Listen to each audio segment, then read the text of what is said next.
이어서 오랜만에 두 분 커플 모셨습니다. 김병주 의원, 박선호 의원, 안녕하십니까? 네, 안녕하십니까? 네.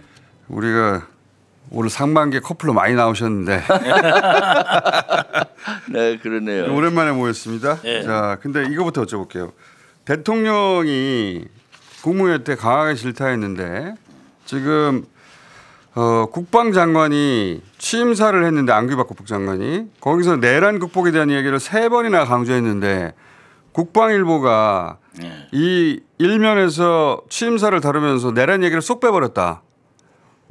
대통령이 여기에 대해서 이 기강 문제가 심각하다라고 지적했거든요. 네. 이거 어떻게 생각하십니까? 그렇죠. 군 출신으로. 이거는 의도가 있는 거 아니에요, 이거? 의도가 있다고 봐야죠. 그죠? 기강이 많이 회의됐죠. 사실 안규백 장관의 취임사 보면은 핵심 내용이 비상계엄에 관계된 예. 의견이었고 그거 한 3번이나 언급을 됐는데 그건 완전히 빼버리고 물론 뭐 기사가 요약을 해서 하지만은 한 것은 큰 문제가 있다고 보여집니다. 여기서 네. 국방일보 운영하는 국방홍보원장, 예. 홍보원장이 지금 일부러 온 거 아니냐. 이 양반이 내란 선동형으로 고발된 분인데. 네. 제가 보니까요. 예. 국정상황실이 제대로 작동하고 있다는 생각이 들어요. 그러니까 뭐냐면은 예. 안규백 장관님은 이런 거 크게 신경 안 쓰신 것 같아요. 미안하지만. 국방일보 다 읽어본 것 네. 같아요. 근데 국정상황실에서는 이걸 알고 있었다는 거죠. 다 읽어본 거죠. 네. 그래서 상황을 점검해서 대통령께 보고 드렸고 국무회의 때 대통령님 말씀 자료 들어가 있게. 여기 빈 구멍이 있네. 국방부에. 네. 국무회의에서 말씀할 수 있게 그렇지. 말씀 자료를 준비했다는 것에 제가 착안하면서 국정 상황실이 잘 돌아간다. 첫 번째 모니터링 잘하고 있다. 잘하고 있다. 두 번째는 대통령께서 이 문제를 매우 심각하게 보신다. 심각하다고 생각해요. 이거는 국방장관이 사진 이렇게 작게 나온 적이 없어요. 취임사에 이렇게 국방장관 화면 좀 취임사에 띄워요, 화면. 거예요. 예. 근데 이제 뭐가 문제냐면 이 최일 국방홍보원장이 이걸 발행을 하거든요. 국방홍보원장이. 예. 근데 보통 언론인 출신인데 이 사람은 용연파란 말이에요. 용연파다. 예. 최일 국방. 최 씨. 예. 최일 예. 국방홍보원장. 그래서 이 사람들이 김용연파입니까? 용연파. 근데 뭘 보여주고 있냐면은 버틴다. 버틴다. 버틴다. 우리는 끝까지 충성을 다하고 버텨보겠다라고 하는 그런 의사 표시이기 때문에 이것은 중시해야 되고 문제 삼아야 됩니다. 이 국방홍보원이 구독한 신문 중에 스카이데일리가 있어요. 예. 스카이데일리가 중국인 간첩 99명 네. 얘기했던 거기거든요. 네. 가짜 뉴스.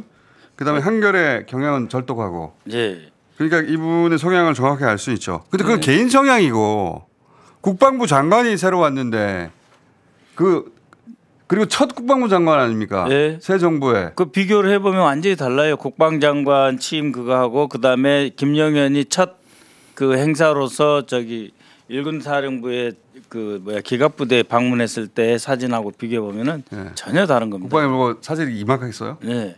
아니 마치 그 전쟁 지휘하는 국방장관의 모습 뭐 이런 식으로 해가지고 잘 사진 김용현 때 대단하게 국방일보의 첫 사진 찾아봅시다. 장관이 임명되고 나서 첫 네. 공식 외부 행사. 그 외부 사진. 행사 때 사진 좀 찾아보시고요. 국방홍보원에서 국방일보의 문제점은 이미 12월 13일 날 신문에서도 제가 그때 최고위에서 언급을 했었는데 문제가 심각했습니다.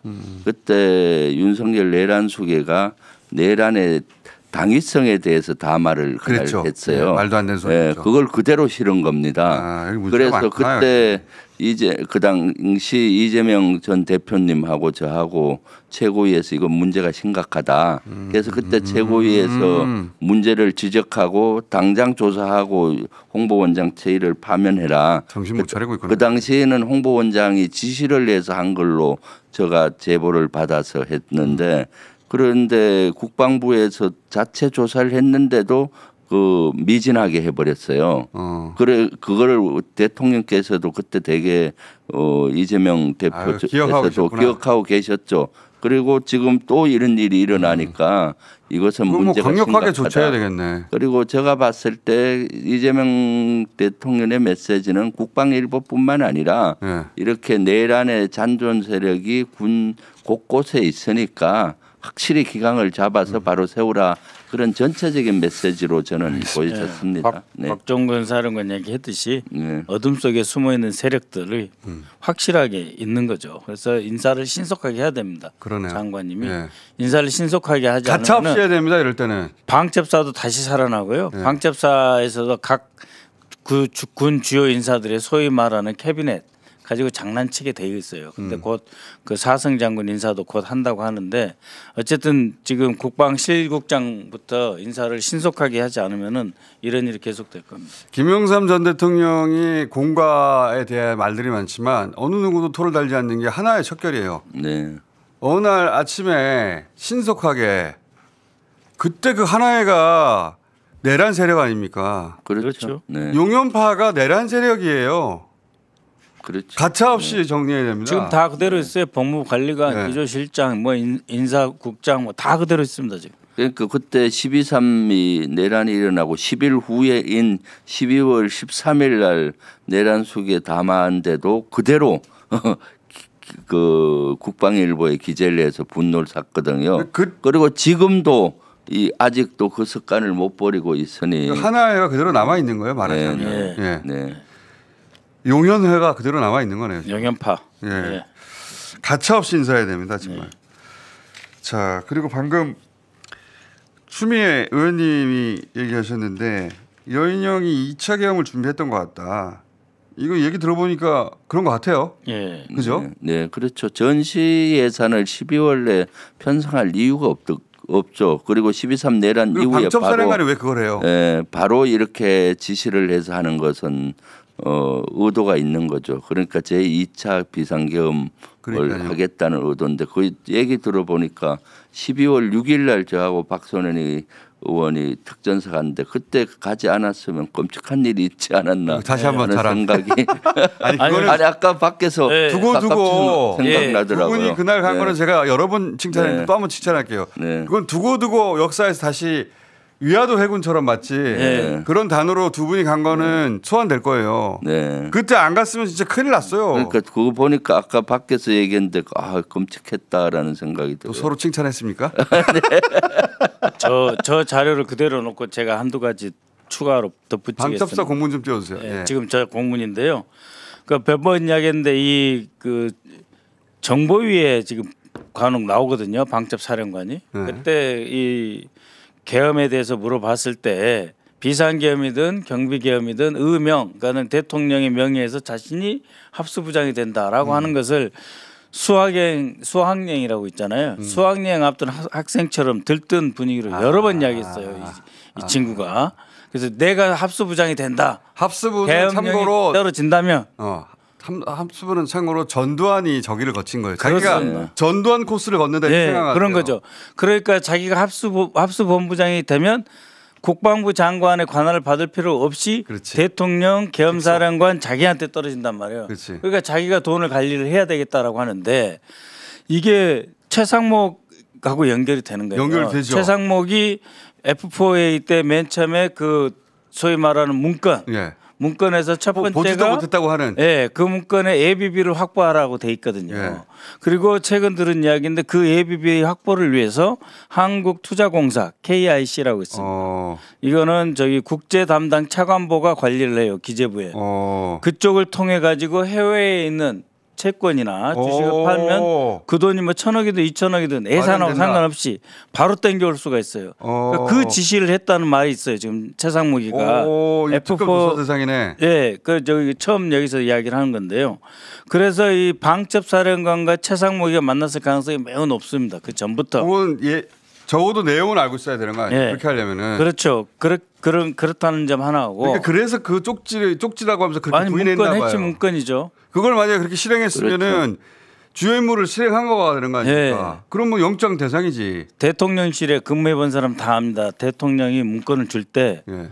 자기 인사를 비롯해서 무슨 말이 있을지 모르기 때문에 절대 안 꾸기가 바로 봅니다. 그러니까 당연하죠. 최상무기가 거짓말 한 거고 대통령이 거기에 아니라 고전 선생님이 저도 바로 봐요. 바로 봐요. 근데 거기에 예비비를 바로 준비하라고 하는 것이 제1명령이에요. 그렇죠. 그렇기 때문에 최상무기가 한국투자공사는 거의 전권입니다. 이 투자공사에서 어떤 돈을 해외에 두고 있는 자산을 팔면은 그건 현찰이나 마찬가지예요. 국회를 대체할 기구를 또 만들려고 했으니까. 그 예산이 필요 없는 이건 예산 편성이 필요 없는 거예요. 최상목 대행에 대해서 지금 잠잠한데 예. 내란 특검이 곧 수사 들어가. 해야 됩니다. 그리고 하고 여인영을 분명히 한 번 이상 만났을 거다 저는 그렇게 확신을 합니다. 그다음에 그 밑에 거 한 꼭 번 만나지 않아도 할 수 있어요, 근데. 예. 예. 그 밑 그리고 이제 거기 이상민 있는 거. 그 밑에 통합정보작전이라고. 인지전. 저게 그 추미애 대표를 비롯해서 여러 번 이야기를 했는데 아파치 헬기가 예. 떠서 그 군사 분계선까지 최대한 근접해서 고도로 더 높여라. 이러면 곧 큰일 납니다. 해도 그쵸, 더 그쵸. 높여라서 비화로 아니고 그 일반 통신으로 지시한 그 사건 있잖아요. 그래서 노출되게 한 거. 그렇죠. 북한의 일부러. 그 작전이 바로 통합정보작전이에요.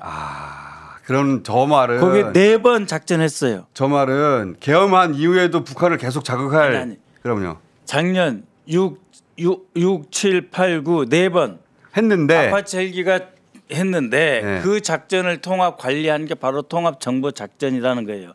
즉 여인영 방첩사령관하고 김영현이가 저 작전을 직접 지휘했다는 거죠. 그 말도 되지만 제 말은 계엄한 이후에도 거기를 통해서 북한을 계속. 자극하는 걸 했을 수도 있겠네요. 예, 네. 예산을 늘리려고 한 인지전이라는 거는. 게 심리전보다 더 근본적인 그 작전이. 그러니까 여인영은 김용현하고 윤석열하고 한 몸이나 마찬가지였잖아요.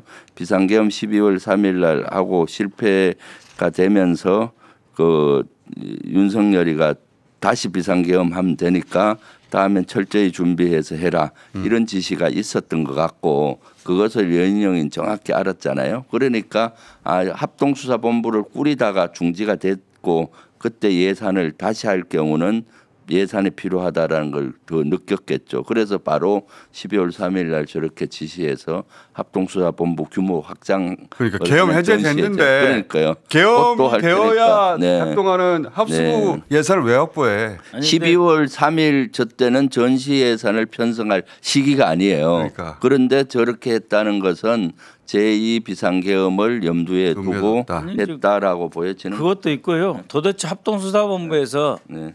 얼마나 많은 사람을 잡아다가 조사하고 두들겨 패고 하려 해서 저 돈이 필요하냐 이거죠. 그러니까 합동수사본부에서 뭐 한 저는 올해 100명, 200명이 아니고 몇천 명을 몇 년 동안 하려고 그 말도 그랬던 되는구나. 거예요. 예. 저는 오래 안 하고 바로 보냈을 거라고 생각해요. 네. 그것도 지 권한 내에서 경비가 필요한 거죠. 노사원 수첩법은 뭐 네, 다 많지 나온 않습니까, 이야기죠. 방법이. 네. 그리고 또 한 가지 2024년 작년 7월에 V 보고서라는 건 이제 대통령 보고서인데 네. 드론 관련해서 V 보고서가 있다는 거 아닙니까? 그러면 윤석열이 지시한 거 아니에요? 네. 지금 김영도 드론 사령관이 대통령 지시 자기는 듣지 않았다, 들어온 적 없다, 지시 없었다 이런 식으로 계속 얘기하잖아요. 네. 이게 거짓말이라고 지금 모두도 의심하고 있는데. 그렇죠. 6월 달 경에 그 드론 사령부에서 5, 6명 정도의 TF를 구성을 해서 V 보고서도 만들고 무인기 평양 침투 계획을 시작을 만들었다 하잖아요. 그리고 거기에는 각별히 신경을 썼다라고 이렇게 나오고요. V-보고서. 네, 그래서 V 보고서는 대통령한테 직접 김용현을 통해서 보고했을 확률이 있는 것 같고 그때 어쨌거나 전반적으로 평양의 무인기 침투 작전에 대한 보고를 한 것 같아요. 제가 쭉 확인해 보니까 요거 여기 처음 발표하는 건데 경여금 준 것도 확인했더니 7월 달에 경여금이 또 나갔어요. 7월 16일 날 실제 드론사에 경여금이 나간 게 있고 그리고 7월 26일 날 국군 심리전단하고 합참작전기획본부에 경여금이 나간 거죠. 김용현은 보면 네. 자기가 일 시켜놓고 네. 좀 잘하면 계속 돈을 줬거든요. 아니, 요거 이제 그래서 김영현 전 신원식. 신원식 때도. 요때는 신원식인데 요때는 신원식인데 어쨌거나 이 계획을 보고를 7월 달에 모종에 보고를 했다. 보고를 이거와 아구가 맞아 떨어지는 용산에서 거 계속 등- 관리했다는 뜻이네요. 네네. 돈 주면서. 그래서 보고를 받고 경여금을 죽은 것이 아닌가 하기 때문에 요건 수사 내란 특검에서 좀 요 분야를 수사를 좀 할 필요가 있어요. 그래서 이때만 해도 보고 들어온 사령관이 직접 이렇게 또 심리 전단장하고 이걸 직접 이렇게 경력을 받는 사례가 많지가 않는데 이렇게 직접 경력금이 지급됐다는 것은 다 연관성이 있는 거죠. 결론부터 말씀드리면 네. 이 보통은 작전을 끝나고 격려를 하는데 이거는 뭐냐면 앞으로 이러이러한 작전을 해라고 하는 계획 보고 단계에서부터 격려가 계속 들어가는 격려를 하는 거구나. 그러니까 5월 1일 날 정식으로 창설되고 6월 1일 날 김용대 사령관이 이제 임명이 되고 6월 하순부터 그 전단통 그 3D 전단통을 준비해 가지고 이제 훈련에 들어가거든요. 이제 처음부터 그랬네 그럼. 처음부터 그래 가지고 6월 말부터 그러고 이제 7월부터 이제 뭐 전단통 떨어뜨리다 실수도 하고 막 그런 파편도 발견되고 해서 현재 전단통이 왕창 지금 이제 특검에 한 몇백 개 그러니까 들어가 적어도 있어요. 지난 여름부터는 드론을 이용해서 전쟁을 일으킬 계획을 짠 그렇죠. 거예요 보니까. 네. 그런데 이제 V 보고서라고 하는 거는 여러 종류가 있는데 지시가 내려와서 그것에 대응하는 보고서도 있고. 그다음에 처음에 이제 업무 계획 보고서가 있는데 이거는 김용대가 6월 1일 날 취임하고 나서 한 달 정도 지난 뒤에 보고서이기 때문에 이거는 지시에 따른 복명 보고서입니다. 김용현을 통해서 내려온 지시에 그렇지. 따라서 이거는 지시도 없는데 자기가 대통령한테 왜 보고를 해? 그렇게 보고 그 V 보고라고 하는 거는 창설 부대에서 이거 나올 수가 없는 거예요. 그 이러한 V 보고 왜냐하면 창설 부대는 이미 업무가 정해져 있어요. 그러니까 대북 타격 그다음에 정보 그다음에 심리전 할 수 있게 들어온 무인기를 활용해서 작전을 한다 해서 임무가 기본 편성이 돼 있단 말이에요. 그런데 V 보고를 한다라고 하는 것은 이미 신원식 또는 김용현과 안보실을 통해 가지고 대통령의 지시사항이 내려왔기 때문에 그렇죠. 그건 너무 당연한 것 같아요. 복명 보고라고 그래 이런 걸 복명 보고 명에 따라서 수명합니다. 근데 너무 당연한 것 같은 게 지금 별 2개짜리가 대통령이 지시도 안 했는데 나는 대통령한테 보고할 거야라고 그런 거 보고서를 없어요. 쓴다는 게 말이 됩니까? 군에서? 아니 그럼 말이 안 되죠. 말이 안 되잖아요. 제가 투스타 때 미사일 사령부가 이와 비슷한 건데 예. 합참의장 직속이거든요. 네. 부의 보고서 작성해 본 적이 한 번도 없고 아니, 그러니까. 대통령과 면담해 본 적도 없고 군단장 때도 마찬가지예요. 투스타가 대통령한테 무슨 보고를 해요? 네. 까마득한데. 네. 이게 말도 안 되는 소리지. 말도 안 되는 소리. 대통령의 지시가 없었다는 건 그게 말이 안 되는 거예요. 이 보고서 하나만 봐도. 그러니까요. 그리고 요때 보고서가 작성될 시점이 제가 봤을 때 무인기를 개조 작업이 완성이 되고 시험 비행을 할 단계였어요. 전단통을 교체하고 그러니까 이제 어느 정도 가시화돼서 작전 계획을 만들 수가 있는 거잖아요. 될 것 같습니다. 네네네. 그 초안 정도의 보고가 아닌가. 자, 국방장관 김용현 때 사이즈가 이 정도입니다. 사실. 네, 사진이 저렇다고. 사진 찾았네. 그러니까 이 안규백 장관님 저거 4분의 1이에요. 이거 안기명하고 비교해 봐주세요. 저 있을 수 있는 거예요, 저게? 네? 너무 티난다. 너무 티나죠. 저 옆에 딱 군 기도 놓고 각각 합참하고. 첫 번째 등장했을 때인데 육해공 그 대표적인 그 기 놓고 딱 있잖아요. 말이 안 되는 거죠. 저것만 저거는. 봐도 정말 티가 나네요. 네? 자, 한 가지만 더. 이 외환죄냐 또는 뭐 이적죄냐 뭐 이런 얘기 있지 않습니까? 근데 이제 북한가 통모한 것을 확인할 수 있느냐. 북한으로 하여금 뭐 무력을 행사해 달라고 우리가 바깥에 가가지고 얘기를 했어야 되는데 그런데 거기 딱 들어맞는 게 이게 사실이라고 하면 지금 문상호 전 사령관이 갑자기 그 몽골에 가가지고 이 정보기관 2명 정보 요원 2명 잡혀있던 사람 풀어서 데리고 온 게 알려졌잖아요. 근데 이제 그 몽골 정보기관에 의하면 몽골 공무원들을 접촉해서 공작해가지고 북한 대사관과 접촉 시도하려다가 붙잡혔다 이거거든요. 예. 그 정보사 요원 2명이 몽골에 가서 북한 대사관을 왜 접촉해요? 계엄 직전인데 그러니까 이게 바로 북한한테 소위 말해서 과거의 청풍처럼 뭘 딜을 하려고 한 게 아니냐. 노상훈 수첩에도 그런 게 남아 있잖아요. 네. 일단은 기본을 말씀드리면 한국하고 몽골 관계는 굉장히 좋습니다. 그 무슨 뜻이냐면 협력의 범위가 매우 넓다라고 하는 거고 몽골가 인구가 400만밖에 되지는 않지만 전략적인 입지 즉 중국 뒤에 배후처럼 있기 때문에 미국조차도 아주 중시하는 곳이 바로 몽고입니다. 여기에서 소규모의 여러 가지 훈련도 많이 했어요. 군사 훈련도. 그러면서 우리하고 사이가 좋은데 그런 것은 정보 당국자 간의 협력도 있는 거거든요. 그러니까 소령하고 중령을 보낼 필요 없어요. 만약에 그러니까 공식적으로 대령급을 하겠으면. 공식적으로 연락을 해가지고 그럼 한 두세 달 전에 일정을 잡아가지고 교환 방문해서 정보 교환도 할 수 있는 겁니다. 근데 이건 그렇지 않아요. 왜? 이거는 공작이기 때문에. 공작이기 때문에 몰래 침투에 들어간 공작 사업으로 급파된 것인데 이때 이미 방첩사에 의해 가지고 정보사령부는 완전히 박살나 있을 때예요. 간첩 사건 때문에. 그 지난해 8월에 밝혀진 간첩 사건 때문에. 어떻게 해외 정보사령부에서 중령 소령을 보냅니까? 보낼 수 없어요. 오히려 다 끄집어 내던 시기란 말이에요. 다시 보냈다고 하는 블랙들 것은 막 노출되고 그랬을 예. 때. 예. 목숨 걸고 다시 들어간 거예요. 그래서 북한하고 접촉을 하려고 한 것이죠. 그것을 보고 있던 몽고의 정보 당국자, 몽고의 공무원들이 보고 왜 왔냐 하고 취조당하면서 그럼 우리가 다리 놔줄게 하고 그러면서 난 북한 대사관 만나러 와서 하면서 잡혀서 문상호 가고 문상호 안 돼서 정보기관에 또 가고 그런 일이 있었죠. 그러니까 간가오 자체가 이게 공작. 네. 그 공작의 외국가의 내용이 통모입니다. 적국가의 통모. 그러니까 사실 노상훈 수첩에 보면 북한한테 네. 어떻게 대가를 줄 거냐 뭐 이런 얘기 있잖아요. 그러니까 그 총풍 때처럼 북한한테 도발해도 안 되니까 북한을 직접 도발해도 안 되니까 야 니네가 총 좀 쏴줘 이런 식의 지금 공작을 하려고 했던 거 아닐까? 그러니까 옛날에 그 7.4 공동성명 직전에 예.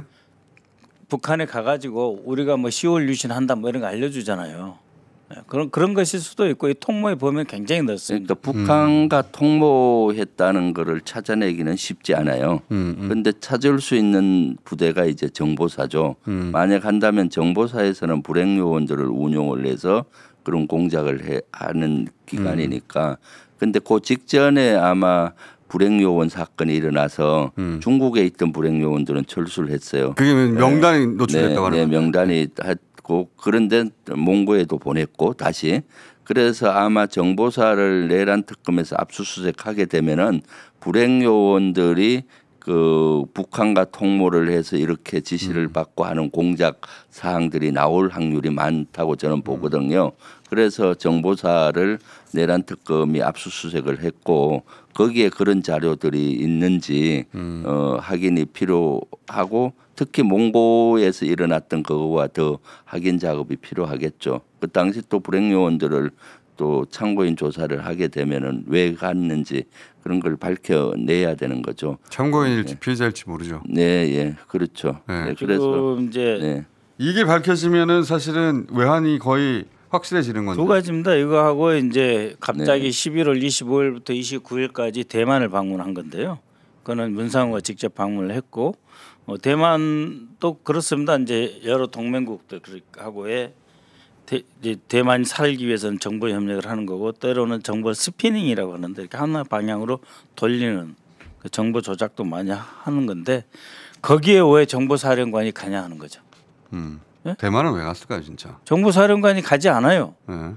우리나라에서 투스타급 이상이 거의 안 갑니다. 왜 한중 관계 등 여러 가지 고려해서 왜 갔을까? 이것도 통모라고 하는 건데 외국과의 통모기 때문에 여러 가지 이유가 내란을 지지해 달라고 했다는 거 아닙니까? 네, 그래서? 그 공개된 거고요. 그거는 그거 왜 또 민진당의 정치를 만나서 공개적으로 지지해 달라 그러고 실제로 지지 메시지를 냈고요. 지지 공문이 나왔어요. 지지 선언문이. 예. 예.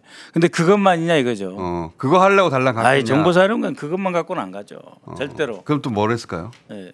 거기 있는 그 대만 대사관에 우리 한국에 있는 한국의 대만 대사관을 통해서 얼마든지 그런 일 정도는 할 수 있어요. 왜 갔겠습니까 사령관이 그 바쁜 시기에. 이것도 역시 외환과 관련된 겁니다. 예. 그래 하루 땡겨서 오라고 막 지시가 내려갔어요. 11월 28일 날 들어오라고. 그래 비행기가 안 떠서 늦게 결국 11월 29일 날 들어왔는데. 그런데 대만에 가서 외환 유치라는 게 어떤 게 있을 수 있습니까? 그러니까요. 그 예. 한번 보십시오. 몽고하고 대만이 어떤 나라인지 중국을 가운데도 양쪽에 하나는 중국 배후에 하나는 중국 밑에서 중국을 그렇죠. 감시하는 쪽인데 그러다 보면은 이게 대북하고 다 선이 연결이 되는 거예요. 그러니까 정보사령부에서 몽고 가서 공작 실패했잖아요. 예. 어디서 만회를 하겠어요? 대만에서 만회하려고 했다. 그렇죠. 그걸 어떤 식으로 만회하려고 했을까? 아니 입장을 정확하게 전달하는 거죠. 자, 우리가 비상계엄을 할 수도 있고 혹시 우리가 뭐 할 때 어떤 충돌이나 이런 걸 너무 과하게 하지 말라든지 아니면은 해달라든지 그런 것들 할 수가 있는 대만에 거죠. 가서 아니 대만에 가서 대만 사람만 만납니까? 대만에 있는 대만에 1선, 2선, 3선 다 있죠.